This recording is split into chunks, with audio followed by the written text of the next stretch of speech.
Fala pessoal, e aí, tudo bem? Então vamos lá.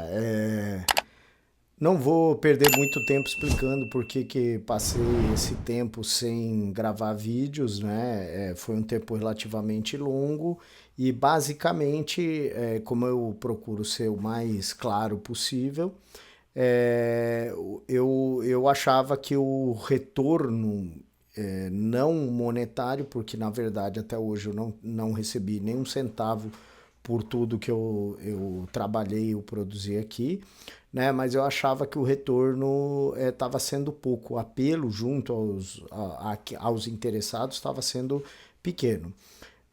Tive algumas boas, algumas surpresas boas, né? Algumas coisas que me deixaram impressionado. A primeira delas é a quantidade de gente que pediu para eu voltar a gravar os vídeos, que diz que assistia, que entendia melhor algumas explicações através do vídeo e que pediu para eu não deixar nem de gravar nem cancelar o canal, né? Então, nesse meio tempo, então, estou retornando, em parte porque isso me fez ver que, apesar de não ser como eu imaginava que seria, né, ter um canal para poder desenvolver um trabalho para ir gradativamente criando material para vocês, né, de fato fui surpreendido com a ideia de que alguns entenderam qual é o propósito do canal e queriam essa retomada de vídeos, né? Segundo, entenda-se o que eu vou dizer agora, né? Teve um canal grande que eu sigo que nesse meio tempo fez quase um desabafo sobre as dificuldades deles de manterem o canal funcionando.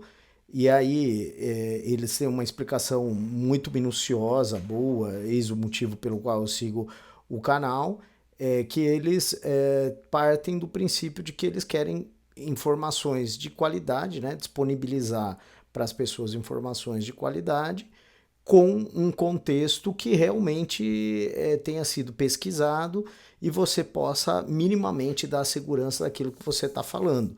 Isso para um grupo de pessoas que tem um compromisso, né, com essa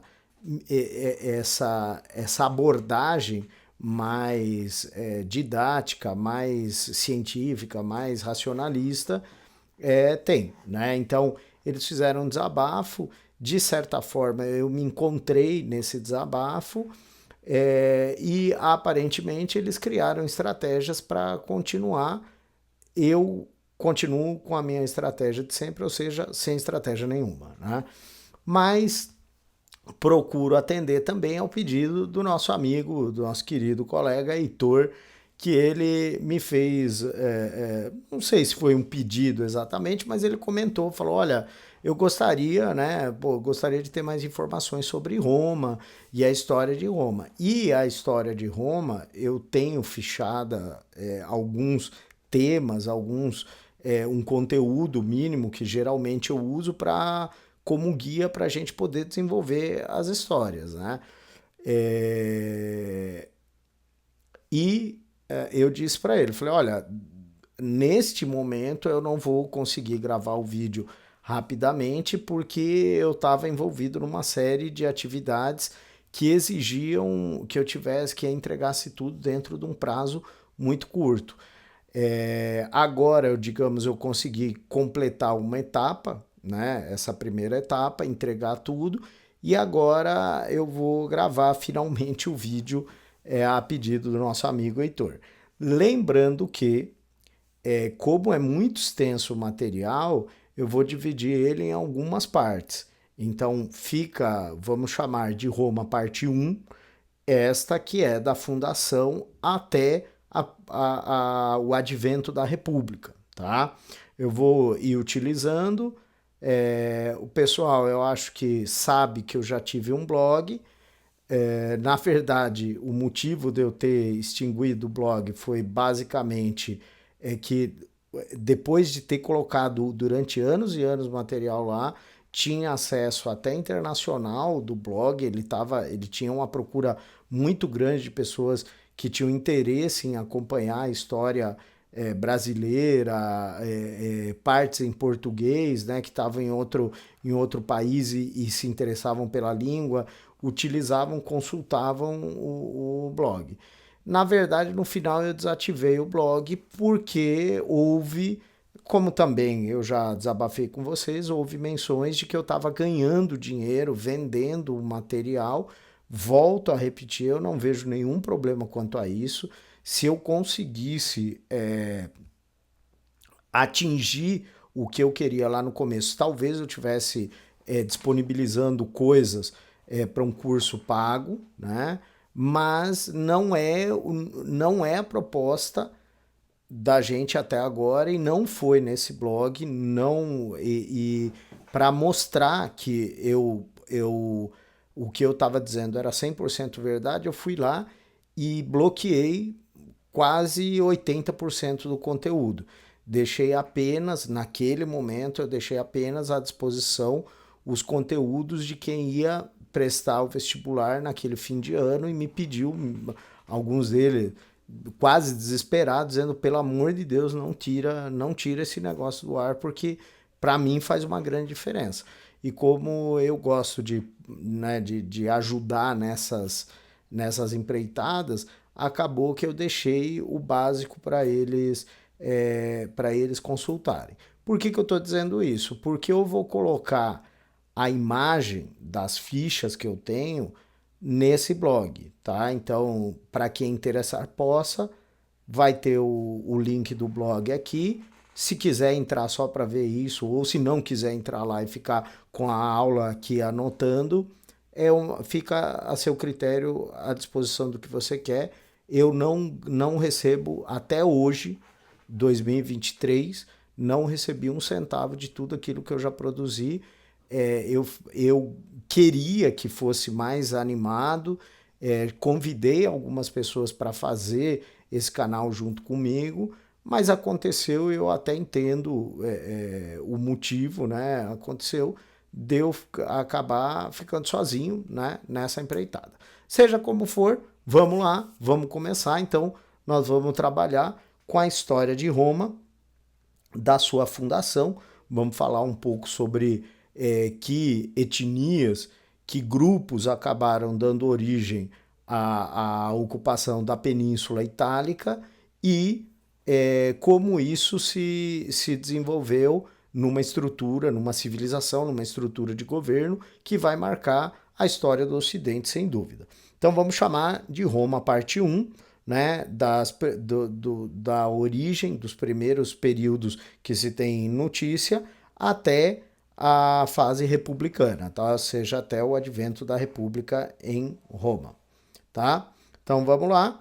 Começamos pelo seguinte: as características geográficas são importantes, né? Em relação a outras regiões da Europa, uma península, né, muito atrativa para a produção agrícola e agropastoril, né? O pastoreio vai ser, como nós sabemos, uma das atividades importantes nessa região, né? E também uma produção voltada, num primeiro momento, nesses grupos de ocupação, como vamos falar deles, os etruscos, uma produção voltada para a subsistência, uma produção voltada para a manutenção desses pequenos grupos que ocuparam a Península Itálica, a bota. Eventualmente vai aparecer aqui do lado imagens que facilitem a nossa compreensão, tá?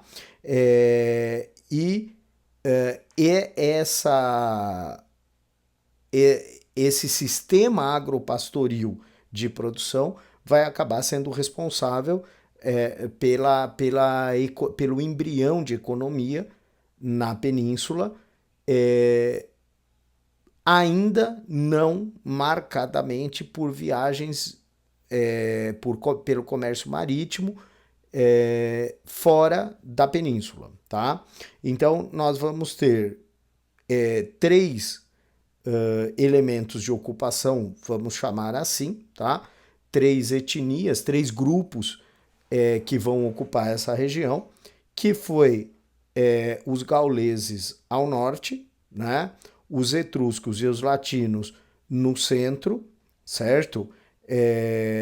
E os gregos nas diásporas gregas que nós chegamos a comentar eventualmente, devido a uma série de invasão e a saída da população devido à falta de mantimentos, de recursos para se manter, eles acabam migrando e chegando no sul da Península Itálica. Isso muitas vezes aparece como diáspora grega, né? Eles vão da região ali da Grécia, tanto para a região da Turquia, quanto para a Península Itálica, né? Então, basicamente, essa mistura desses 3 grupos vai gerar o surgimento dessa cultura marcante que a gente vai chamar de romana, tá? Nós temos a origem de Roma, obviamente tem uma origem mitológica, vamos falar primeiro da origem, vamos dizer, histórica, né? Provavelmente acredita-se que ela deve ter sido fundada num período próximo, posterior e próximo ao ano 1000 a.C., como um centro de defesa latino contra os ataques de outros povos, de outros grupos, tá? Então, o que nós vamos ter? O surgimento desses agrupamentos com aquilo que nós vamos entender hoje como cidades, né? Então, a fundação de pequenos agrupamentos voltados para a defesa contra os ataques de outros grupos vão gerar o surgimento, né? Vão gerar sementes daquilo que lá na frente vão ser as cidades romanas, as cidades da península, entre elas a mais importante, aquela que vai ficar ligada com a administração de todo o território romano, que vai ser Roma, né? A origem. Tem algumas séries, alguns filmes que buscam marcar claramente isso quando estão conversando romanos e alguém fala assim, olha, nós vamos ter que decidir para qual lado seguir, e uma das possibilidades é voltar e defender Roma. E aí alguns no geral, são os protagonistas, vão dizer, não tem mais de uma escolha, só tem uma escolha, é voltar e defender Roma, né?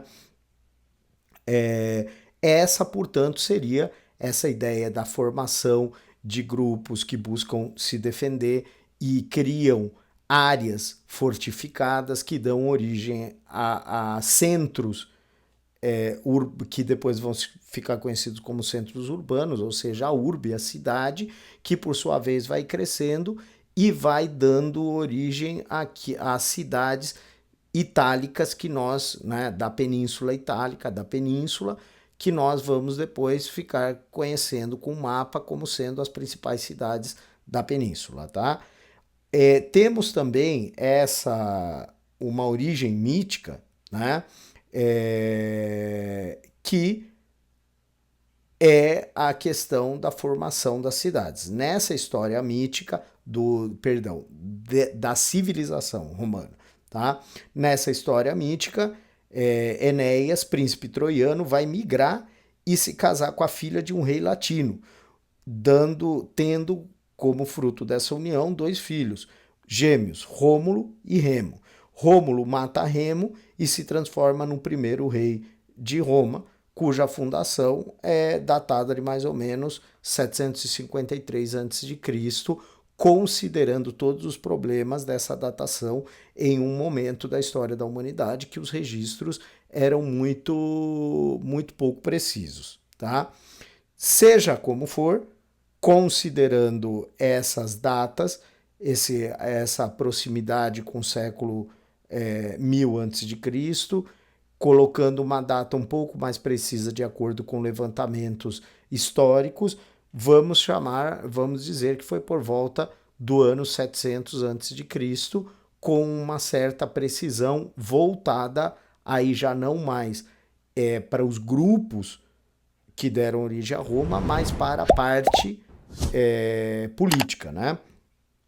Então nós vamos ter o período da monarquia, ou seja, do reinado, do reino, quem exerce o governo, neste caso, vai ser um monarca, um rei. Este período de governo monárquico vai de 753 a.C. a 509 a.C. Vale lembrar, para alguém que tenha começado a assistir por este vídeo as coisas do canal, que no período antes de Cristo você começa sempre do maior para o menor. Quer dizer, o marco que a gente toma como sendo um marco histórico para nós do Ocidente atualmente é o nascimento de Jesus. Portanto, a história, a linha do tempo se contabiliza de antes de Jesus para Jesus e depois o tempo começa a contar, digamos, progressivamente crescente depois do nascimento de Jesus, tá bom? Nesse caso, então, segundo a lenda, utilizando a história oral, utilizando os recursos dos contos que sobreviveram ao fim desse ciclo de governo monárquico, segundo essas lendas, essas crenças, 7 reis teriam governado a cidade que vai dar origem a Roma, né? Os 4 primeiros eram latinos e sabinos e os 3 últimos seriam etruscos, tá? Inclusive, desses 3 últimos reis etruscos, que fica a característica da expansão comercial, tá? Então, o rei, que funções ele tinha nesse ciclo monárquico? O rei vai ter funções executivas, judiciárias e religiosas, tá? Então, guardem esses 3 itens.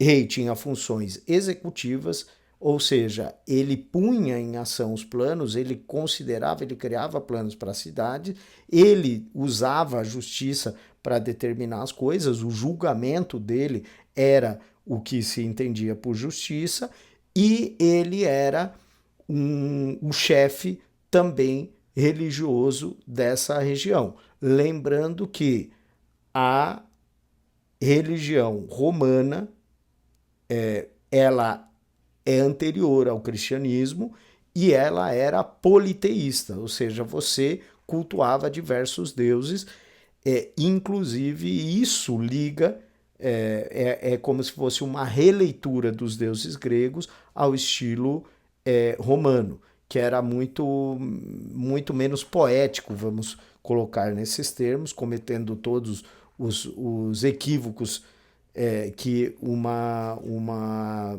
postura dessa traz, certo? Então, lembrando isso, você tem o rei como tendo essas funções religiosas. Isso vai aparecer em diversos filmes e séries, muito interessante, que a religião era parte integrante da vida dessas pessoas e, de fato, diferente da nossa percepção, da nossa consciência, os dados mostram que eles viviam realmente essas crenças religiosas, pelo menos a maioria da sociedade, né? Me lembro de uma série, infelizmente não posso citar aqui a série, não posso indicá-la devido a alguns temas sensíveis que passam na série, mas um senador da República vira para um homem que seria um funcionário público que trabalhava no que seria o Senado romano, e aí o senador vira para ele e diz o seguinte, fala assim, não, que idiota que você é, que tonto que você é, como é que você deixa esse tipo de coisa acontecer? Você não percebe que isso poderia ter um resultado grave para a cidade de Roma, para o povo romano? E você tem essa postura de fantasia, não sei o quê, e ele responde muito bravo. Eu achei esse detalhe muito bom na série. o funcionário responde muito bravo, era uma pessoa de idade avançada, mas ele vira e fala assim, não, isso daqui não é uma brincadeira. Isso daqui é um culto religioso. O que nós estamos fazendo aqui é uma coisa muito séria. Faz parte da nossa existência, né, manter esse culto e, portanto, não existe brincadeira aqui. As coisas são como elas devem ser num culto religioso, entendeu? Então, o exercício do poder, obviamente, sabendo que sempre tem gente que manipula essas coisas, que tem uma noção um pouco maior, um pouco menor da situação, mas, no geral, se entendia que isso era o correto e as coisas se davam dessa maneira, né? Então, é, lembrando que mesmo no período monárquico que nós estamos, o rei tinha uma limitação de poder devido ao legislativo que eu acabei de citar, ao Senado romano, célebre, né? O Senado representado sempre por pessoas que tinham sobrevivido, já estavam em idade avançada para lutar e, portanto, neste grupo, nesta região, nesta península, nessa cidade, acabaram sendo considerados aqueles que podiam dar os melhores conselhos, né? Então, o Senado tinha direito a veto e sanção das leis apresentadas pelos monarcas, tá? Então, não era pouca o poder que o Conselho de Anciãos e o Senado tinha nessa estrutura de governo. Então, mesmo que para nós hoje pareça uma coisa de faz de conta, que eles de fato não se envolviam, tudo o que nós temos de registro aponta o sentido contrário. Ou seja, hoje nós temos um desprendimento muito maior para as coisas ritualísticas do que eles tinham naquele momento e, de fato, eles entendiam que o mundo se estruturava através dessas crenças, né? Então, a ratificação das leis era feita pela Assembleia da Cúria, né, composta por todos os cidadãos em idade militar. Então, as leis passam por um trâmite burocrático que, digamos, envolvia as pessoas que tinham condições e estavam em idade de participar do exército. Faço menção de novo àquela série em que um dos soldados que aparece lá, ele tinha pedido baixa do alistamento porque foi cuidar das coisas, já tinha cumprido o serviço, pediu baixa porque ele foi trabalhar em outra coisa, ele foi cuidar da vida dele, e daí o que acontece? Ele, num determinado momento, vê a legião romana passando pela frente e fala, bom, eu vou largar tudo e vou me integrar de novo à legião. E ele pede para desfilar junto com a legião romana, e o legionário-chefe vai dizer para ele, olha, não dá, você já deu baixa, você saiu da legião, você saiu do exército, agora você não pode... Ele falou, se você quiser se alistar de novo, aí tudo bem, mas aí não vai ser só para desfilar. Você vai se alistar e você vai ter que cumprir todo o período, obviamente participando dos desfiles que nós fizemos aqui, mas você vai ter que servir de novo, tá? Então, aqui, outro elemento importante, que é o período em que você teria que cumprir o serviço militar, a participação nas lutas, nas guerras. Nós vamos ver que há uma expansão primeiro na península e depois acaba sendo uma expansão vertiginosa numa extensão territorial que chama, que é invejável até hoje, né? Então, vamos tratar rapidamente de algo que vocês têm um conhecimento já prévio importante, que é a divisão social dentro de Roma. Então, nós vamos ter 3 camadas: patrícios, plebeus e escravos. 3 camadas marcantes na sociedade romana. Patrícios, quem eram? Eram cidadãos nascidos em Roma, que tinham terra e gado e constituíam a chamada aristocracia romana. Segundo a lenda, esse grupo era descendente dos fundadores da cidade, tá? Portanto, eles tinham, digamos, o privilégio de ocupação desses territórios. O segundo grupo é de plebeus.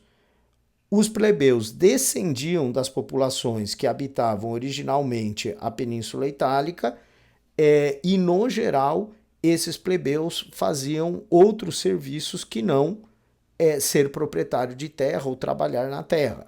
Deles, obviamente. Tá? O que nós vamos ver ao longo da história de Roma é que muitas vezes esses plebeus se colocaram a serviço de um aristocrata, de um senhor de terra, para fazer um trabalho para ele. Né? Então,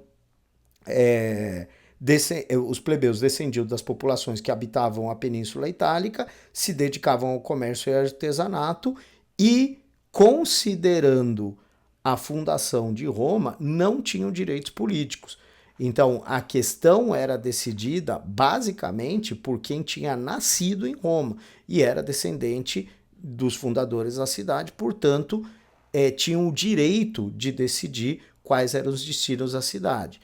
Isso vai gerar uma série de implicações lá na frente quando a gente falar dessa expansão vertiginosa que Roma vai ter, e você vai ter, digamos, um choque, inclusive pela questão desses direitos, de quem poderia se considerar romano, quais eram os direitos que eles tinham, direito a que tinham e assim por diante, tá? Por último, terceira camada, de escravos. Eram derrotados os botins de guerra, os prisioneiros de guerra. Quando havia uma guerra, esses sujeitos, esses exércitos, esses grupos eram derrotados e se tornavam escravos dentro da economia romana, inclusive, né, com uma possibilidade de escravidão por dívidas, quando os plebeus acabavam se colocando a serviço de outro, né, obrigatoriamente, como maneira de saldar, como maneira de não ser morto por estar devendo para esse sujeito, certo? Também não tinham nenhum direito. Aí não era só o político, ele passava a ser uma res, uma propriedade do outro. Em alguns filmes isso é explorado, no geral, esse tipo, né, de tema acaba sempre gerando situações muito difíceis de você tratar, né? Já que já vamos nos encaminhando para o fim, falando já da proclamação da República, quando se elimina a monarquia, né? Em 509 a.C., o rei Tarquínio, o soberbo, foi deposto pelos patrícios, né? Devido a adotar medidas favoráveis aos plebeus. O período da República vai ser o que vai de 509 a.C. a 27 a.C., gerando toda uma nova estrutura administrativa, certo? Então, a partir da próxima parte, a gente avança nisso. Tudo de bom para vocês, até mais, tchau, tchau.